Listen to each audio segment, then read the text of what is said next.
नमस्कार मित्रों, आपके अपने YouTube channel REET education hub में आपका हार्दिक स्वागत है। आज हम आपके लिए लेके आए हैं माध्यमिक शिक्षा बोर्ड राजस्थान के वर्ष 2021 के लिए जारी किए गए मॉडल पेपर में भूगोल विषय का मॉडल पेपर लेके आए हैं, उसको हल सहित। तो पहला प्रश्न देखते हैं, पहले प्रश्न पे चलते हैं। निम्नलिखित में प्रश्नों के उत्तर दीजिए। पहला प्रश्न पूछा गया है कि संभववाद की नींव किसने रखी। तो संभववाद की नींव रखने वाले व्यक्ति होते हैं ब्लास। विडाल डी ला ब्लास है वो संभववाद के जनक होते हैं। ये फ्रांसीसी विद्वान थे जिन्होंने संभववाद की विचारधारा दी। इसके अलावा रेडजेल, जो इसका ए ऑप्शन है, वो पार्थिविकता पे बल देते हैं। एलन सैम्पुल नवनिश्चयवाद या नियतिवाद की जनक होती है। कार्ल सावर है वो भी एक अमेरिकन भूगोलवेत्ता होते हैं। अब चलते हैं आगे दूसरे प्रश्न के ऊपर। भारत में 10 लाख से अधिक जनसंख्या वाले नगरों को क्या कहते हैं। तो 10 लाख से ज़्यादा जनसंख्या वालों को कहते हैं महानगर। और ऐसे शहर या ऐसे नगर जो 1 से 10 लाख के बीच में होते हैं उसे नगर कहेंगे। और शहनगर है वह 10 लाख से ज़्यादा आबादी वाले, ये 50 लाख से ज़्यादा आबादी, 10 से 50 लाख आबादी वाले क्षेत्रों को शहनगर कहते हैं। सबसे पहले शहनगर शब्द का प्रयोग है वो पैट्रिक गिडीज नाम के व्यक्ति के द्वारा किया गया था। इसके बाद में अगले प्रश्न पे चलते हैं। वृहत नगर है उसके लिए भी मेगालोपोलिस शब्द का प्रयोग किया जाता है, और वृहत नगर है उसकी जनसंख्या 50 लाख से ज़्यादा होती है। तीसरा प्रश्न पढ़ते हैं। एस्किमो लोगों के जीवन में किस मछली का अत्यधिक महत्व है। तो वह मछली होती है सील मछली, जिसका जलाने के लिए, ऊर्जा प्राप्त करने के लिए या वस्त्रों का निर्माण करने के लिए प्रयोग में ली जाती है सील मछली। अगला प्रश्न है विश्व का प्राचीनतम उद्यम कौन सा है। सबसे पुराना कोई व्यवसाय कौन सा है, ये पूछा गया है। तो इसका उत्तर है आखेट एवं संग्रहण। प्राचीन काल से मनुष्य वो जंगल में रहता आया है और आखेट और भोजन संग्रहण के द्वारा अपना जीवन यापन भी करता रहा है। तो इसलिए इसका उत्तर आखेट व संग्रहण होगा। अगला प्रश्न पूछा गया कि वर्ष 2011 की जनगणना के अनुसार भारत का औसत जनसंख्या घनत्व कितना है।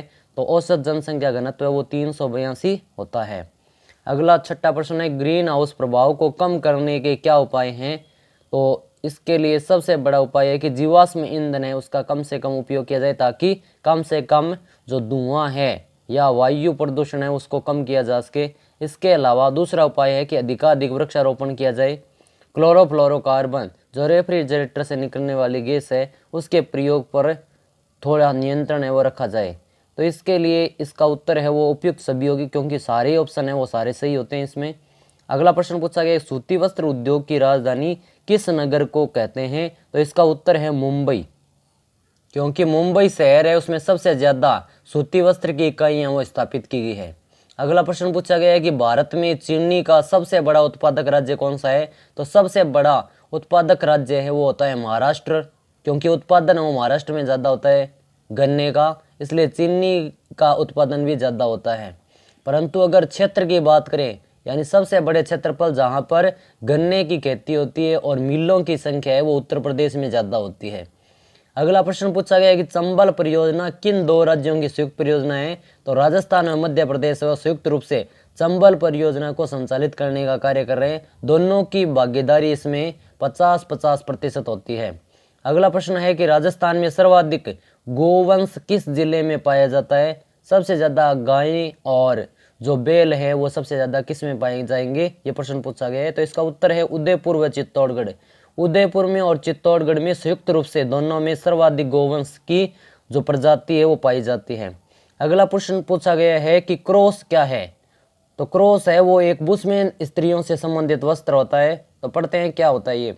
बुशमैन स्त्री के वस्त्रों में सर्वाधिक महत्वपूर्ण वस्त्र है जो वस्त्र व बिस्तर बंद दोनों प्रकार का होता है।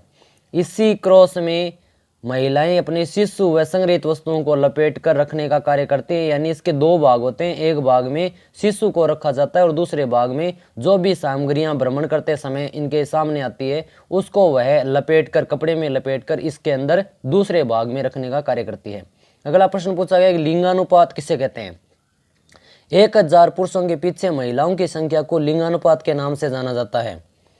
और लिंगानुपात है वो भारत का है वो 2011 की जनगणना के अनुसार 940 होता है। अगला प्रश्न पूछा गया पूर्व पश्चिम गलियारा किन 2 शहरों को जोड़ता है। तो यह है वो असम के सिलचर से गुजरात के पोरबंदर तक है वो मिलता है ये गलियारा। और पूर्व में इसके असम है और पश्चिम में पोरबंदर। और इसकी कुल लंबाई है वो होती है 3640 किलोमीटर।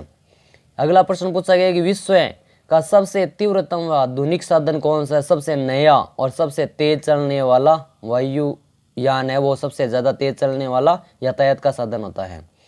अगला प्रश्न पूछा गया कि राजस्थान को खनिजों का अजायब घर क्यों कहा जाता है। तो राजस्थान है वो खनिजों की दृष्टि से एक संपन्न राज्य होता है। राजस्थान में विविध खनिजों की प्राप्ति के कारण से खनिजों का अजायब घर भी कहते हैं। मुख्य रूप से बात करते हैं तो राजस्थान के अंदर 67 प्रकार के खनिज पाए जाते हैं, जिनमें से 44 खनिज ऐसे हैं जो प्रधान हैं यानी जिनका ज़्यादा इस्तेमाल होता है, और 23 इस प्रकार के खनिज होते हैं जो गौण हैं जिनका कम प्रयोग किया जाता है। ये सारे खनिजों के पाए जाने के कारण इसको अजायब घर कहा जाएगा। राजस्थान में लिंगानुपात कम होने के कोई 2 कारण लिखना है। तो सबसे बड़े कारण होते हैं बाल विवाह। यहाँ पर जल्दी उम्र में ही बच्चों की शादी कर दी जाती है और बहुत बड़े लंबे समय तक प्रजनन काल रहता है। जनसंख्या में तो वृद्धि होती है, इसके अलावा लिंगानुपात में घटाव इस कारण से होता है कि बाल विवाह होने के कारण महिलाएं या जो बच्चे हैं वो छोटी उम्र में वो माँ बनती है और उनकी प्रसव काल के दौरान मृत्यु हो जाती है, तो लिंगानुपात में घटाव आता है। इसके अलावा दूसरा कारण है दहेज हत्या, यानी दहेज के लिए बच्चियों की हत्या हो जाती है, तो इस कारण से भी दहेज हत्या के कारण भी लिंगानुपात कम होता है। इसके अलावा पितृ प्रधान समाज है, पुत्र को ज़्यादा प्रधानता दी जाती है। चौथा कारण है वंश परंपरा, जिसके कारण वंश परंपरा को ध्यान में रखकर यहाँ पर लगातार जो पुत्रियाँ हैं या बच्चियाँ होती हैं उनकी हत्या कर दी जाती है। इस कारण से महिलाओं की संख्या में कमी आने लगती है। अगला प्रश्न पूछा गया धात्विक व अधात्विक खनिजों में एक अंतर लिखिए। तो धात्विक खनिज ऐसे खनिज जिनमें मूल रूप से धातु का अंश विद्यमान रहता है उन्हें धात्विक खनिज कहते हैं, जैसे कि तांबा, सीसा, जस्ता, टंगस्टन, चांदी वगैरह आते हैं। और दूसरे प्रकार का अधात्विक खनिज वे खनिज जिसमें धातु का अंश बिल्कुल नहीं पाया जाता उन्हें अधात्विक खनिज के नाम से भी जाना जाता है, जैसे कि संगमरमर, जिप्सम वगैरह आदि इसके अंतर्गत आते हैं।